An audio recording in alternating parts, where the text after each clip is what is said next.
ಆಕಾಶವಾಣಿ ಪ್ರದೇಶ ಸಮಾಚಾರ ಓದುತ್ತಿರುವವರು BA ಅಜರುದ್ದೀನ್. ಮುಖ್ಯಾಂಶಗಳು: ರಾಜ್ಯಪಾಲರ ಭಾಷಣದೊಂದಿಗೆ ರಾಜ್ಯ ವಿಧಾನಮಂಡಲದ ವಿಶೇಷ ಅಧಿವೇಶನ ಪ್ರಾರಂಭ. ರಾಜ್ಯದ ಆರ್ಥಿಕ, ಸಾಮಾಜಿಕ ಹಾಗೂ ಭೌತಿಕ ಅಭಿವೃದ್ಧಿಯ ವೇಗವನ್ನು ದ್ವಿಗುಣಗೊಳಿಸಲು ಸರ್ಕಾರ ಕಂಕಣಬದ್ಧ. ರಾಜ್ಯಪಾಲ ಥಾವರ್ಚಂದ್ ಗೆಹ್ಲೋಟ್. ಸರ್ಕಾರ ಸಿದ್ಧಪಡಿಸಿದ ಭಾಷಣವನ್ನು ರಾಜ್ಯಪಾಲರು ಪೂರ್ತಿಯಾಗಿ ಓದಿಲ್ಲ.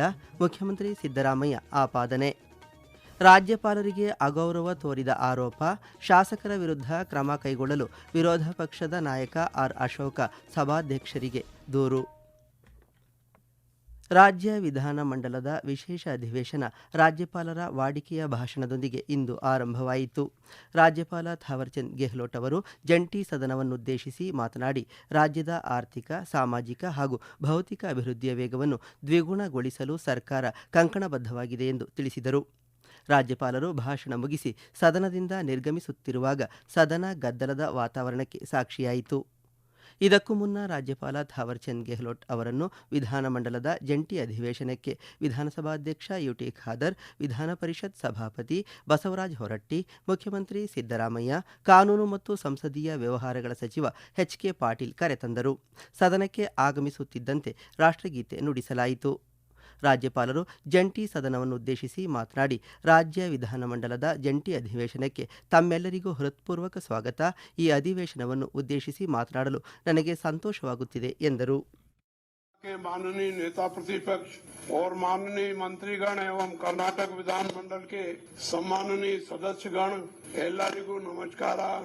मैं राज्य विधानमंडल के संयुक्त अधिवेशन में आप सभी का हार्दिक स्वागत करता हूं। मुझे कर्नाटक विधानमंडल के एक और संयुक्त सत्र को संबोधित करते हुए हर्ष की अनुभूति हो रही है। कुल मिलाकर राज्य की आर्थिक, सामाजिक और भौतिक विकास की गति 2 गुना करने के लिए मेरी सरकार पूरी तरह प्रतिबद्ध है। जय हिंद, जय कर्नाटक।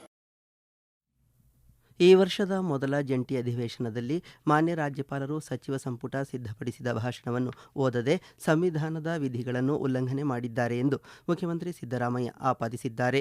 ಅವರು ವಿಧಾನಸೌಧದಲ್ಲಿಂದು ರಾಜ್ಯಪಾಲರ ಭಾಷಣದ ನಂತರ ಸುದ್ದಿಗಾರರೊಂದಿಗೆ ಮಾತನಾಡಿದರು.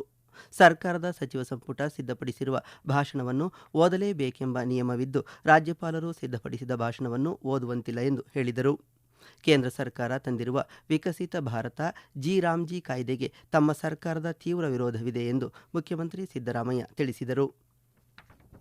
ಸದನದಲ್ಲಿ ರಾಜ್ಯಪಾಲರ ಉಪಸ್ಥಿತಿ ವೇಳೆ ಕಾಂಗ್ರೆಸ್ ಶಾಸಕರು ತೋರಿದ ಅನುಚಿತ ವರ್ತನೆ ಹೊಣೆ ಹೊತ್ತು ಮುಖ್ಯಮಂತ್ರಿ ಸಿದ್ದರಾಮಯ್ಯ ತಕ್ಷಣ ರಾಜೀನಾಮೆ ಕೊಡಬೇಕು ಎಂದು ವಿಧಾನ ಪರಿಷತ್ ವಿಪಕ್ಷ ನಾಯಕ ಛಲವಾದಿ ನಾರಾಯಣಸ್ವಾಮಿ ಆಗ್ರಹಿಸಿದ್ದಾರೆ. ವಿಧಾನಸೌಧದಲ್ಲಿಂದು ಮಾಧ್ಯಮಗಳ ಜೊತೆ ಮಾತನಾಡಿದ ಅವರು, ಗೌರವಾನ್ವಿತ ರಾಜ್ಯಪಾಲರು ಬರುವ ಸಂದರ್ಭದಲ್ಲಿ ಮಾನ್ಯ ಮುಖ್ಯಮಂತ್ರಿಗಳು ಅವರನ್ನು ಗೌರವಪೂರ್ವಕವಾಗಿ ಕರೆತರಬೇಕು. ಅವರು ಹೋಗುವಾಗ ಅದೇ ಗೌರವದಿಂದ ಬೀಳ್ಕೊಡಬೇಕೆಂದು ಸಂವಿಧಾನದಲ್ಲಿದೆ. ಸರ್ಕಾರದ ಸಾಧನೆಗಳು, ಸರ್ಕಾರದ ನೀತಿ ಸಿದ್ಧಾಂತಗಳು ಮತ್ತು ಭವಿಷ್ಯದಲ್ಲಿ ಮಾಡುವ ಕೆಲಸಗಳನ್ನು ಭಾಷಣದಲ್ಲಿ ತಿಳಿಸಬೇಕಿತ್ತು. ಆದರೆ ಇವರು ಕೇಂದ್ರದ ವಿರುದ್ಧ ಅಸಂವಿಧಾನಿಕವಾಗಿ ಸಂಘರ್ಷ ಮಾಡುವ ರೀತಿಯಲ್ಲಿ ಪ್ರೇರೇಪಣೆ ಮಾಡಲು ಹೊರಟಿದ್ದರು ಎಂದು ಆಕ್ಷೇಪಿಸಿದರು. ಪ್ರದೇಶ ಸಮಾಚಾರ ಕೇಳುತ್ತಿದ್ದೀರಿ.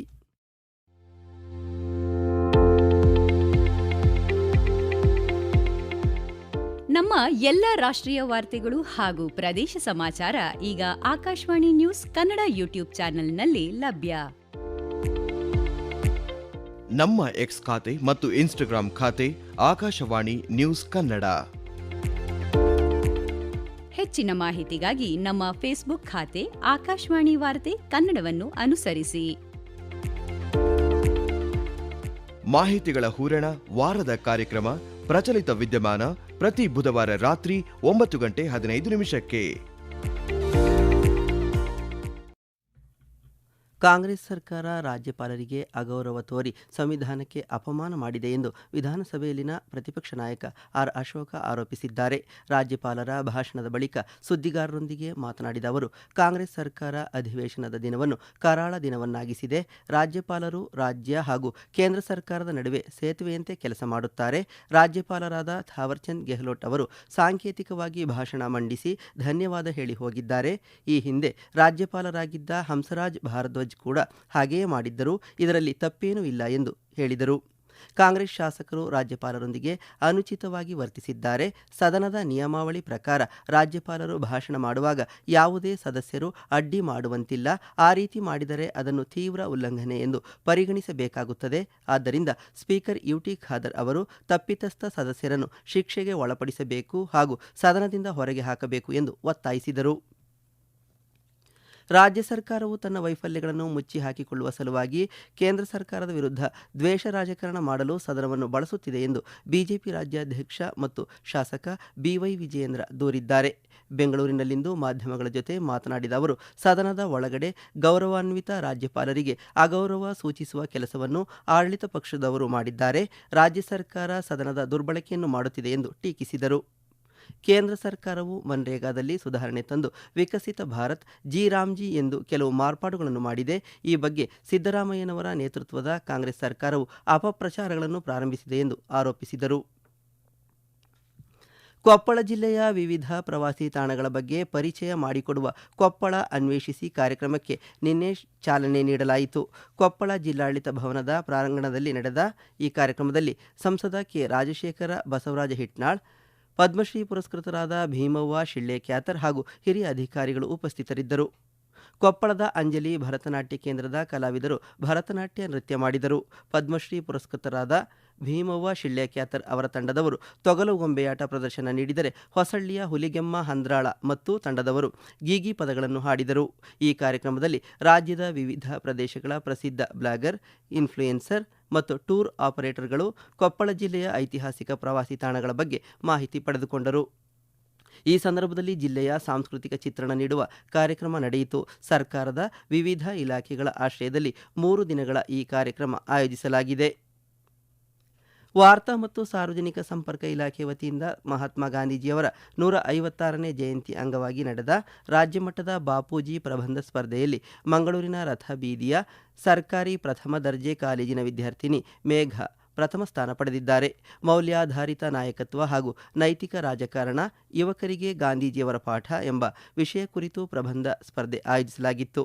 ರಾಜ್ಯ ಮಟ್ಟದಲ್ಲಿ ಆಯೋಜಿಸಿದ್ದ ಈ ಸ್ಪರ್ಧೆಯಲ್ಲಿ ಪ್ರಥಮ ಸ್ಥಾನ ಪಡೆದ ಮೇಘ ಅವರಿಗೆ 31,000 ನಗದು ಪುರಸ್ಕಾರ ಲಭಿಸಿದೆ. ಈ ಕುರಿತಂತೆ ಆಕಾಶವಾಣಿಯೊಂದಿಗೆ ಸಂತಸ ಹಂಚಿಕೊಂಡಿರುವ ಮೇಘ ಅವರು, ರಾಜ್ಯ ಮಟ್ಟದಲ್ಲಿ ಪ್ರಥಮ ಸ್ಥಾನ ಪಡೆದಿರುವುದಕ್ಕೆ ತುಂಬ ಖುಷಿಯಾಗಿದೆ. ನನಗೆ ಪ್ರೋತ್ಸಾಹ ನೀಡಿದ ಉಪನ್ಯಾಸಕರು, ಪೋಷಕರಿಗೆ ಅಭಿನಂದನೆ ಸಲ್ಲಿಸುವುದಾಗಿ ತಿಳಿಸಿದ್ದಾರೆ.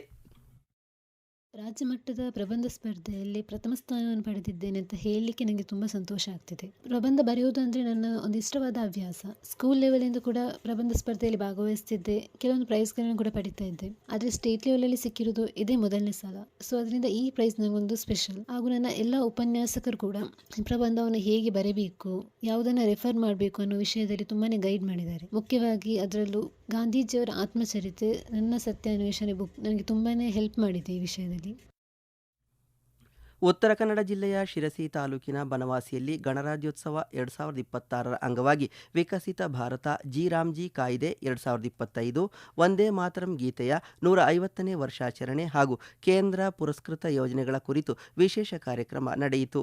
ಕೇಂದ್ರ ಸಂವಹನ ಇಲಾಖೆ ಶಿವಮೊಗ್ಗ ಘಟಕ, ಮಹಿಳಾ ಮತ್ತು ಮಕ್ಕಳ ಕಲ್ಯಾಣ ಇಲಾಖೆ, ಶಿಶು ಅಭಿವೃದ್ಧಿ ಯೋಜನೆ, ಗ್ರಾಮ ಪಂಚಾಯಿತಿ ಆಶ್ರಯದಲ್ಲಿ ಕಾರ್ಯಕ್ರಮ ಆಯೋಜಿಸಲಾಗಿತ್ತು. ಬೆಂಗಳೂರು ಗ್ರಾಮಾಂತರ ಜಿಲ್ಲೆಯ ದೇವನಹಳ್ಳಿ ತಾಲೂಕಿನ ದ್ಯಾವರಹಳ್ಳಿ ಕೆರೆ ಅಭಿವೃದ್ಧಿ ಕಾಮಗಾರಿಗೆ ಜಿಲ್ಲಾ ಉಸ್ತುವಾರಿ ಸಚಿವ ಕೆಎಚ್ ಮುನಿಯಪ್ಪ ಇಂದು ಗುದ್ದಲಿ ಪೂಜೆ ನೆರವೇರಿಸಿದರು. ಕೆರೆ ಅಭಿವೃದ್ಧಿಗಾಗಿ ಕೈಗೊಳ್ಳಲಿರುವ ಕಾಮಗಾರಿಗಳನ್ನು ಪರಿಶೀಲಿಸಿ ಮಾತನಾಡಿದ ಅವರು, ದ್ಯಾವರಹಳ್ಳಿ ಕೆರೆಯು 8 ಎಕರೆ ವಿಸ್ತೀರ್ಣ ಹೊಂದಿದ್ದು, ಖಾಸಗಿ ಸಂಸ್ಥೆ ಸಹಭಾಗಿತ್ವದಲ್ಲಿ ಸುಮಾರು 1 ಕೋಟಿ ರೂಪಾಯಿ ಸಿಎಸ್ಆರ್ ಅನುದಾನದಲ್ಲಿ ಅಭಿವೃದ್ಧಿ ಪಡಿಸಲಾಗುತ್ತಿದೆ ಎಂದರು. ಕೊನೆಯಲ್ಲಿ ಮತ್ತೊಮ್ಮೆ ಮುಖ್ಯಾಂಶಗಳು. ರಾಜ್ಯಪಾಲರ ಭಾಷಣದೊಂದಿಗೆ ರಾಜ್ಯ ವಿಧಾನಮಂಡಲದ ವಿಶೇಷ ಅಧಿವೇಶನ ಪ್ರಾರಂಭ. ರಾಜ್ಯದ ಆರ್ಥಿಕ, ಸಾಮಾಜಿಕ ಹಾಗೂ ಭೌತಿಕ ಅಭಿವೃದ್ಧಿಯ ವೇಗವನ್ನು ದ್ವಿಗುಣಗೊಳಿಸಲು ಸರ್ಕಾರ ಕಂಕಣಬದ್ಧ. ರಾಜ್ಯಪಾಲ ಥಾವರ್ಚಂದ್ ಗೆಹ್ಲೋಟ್.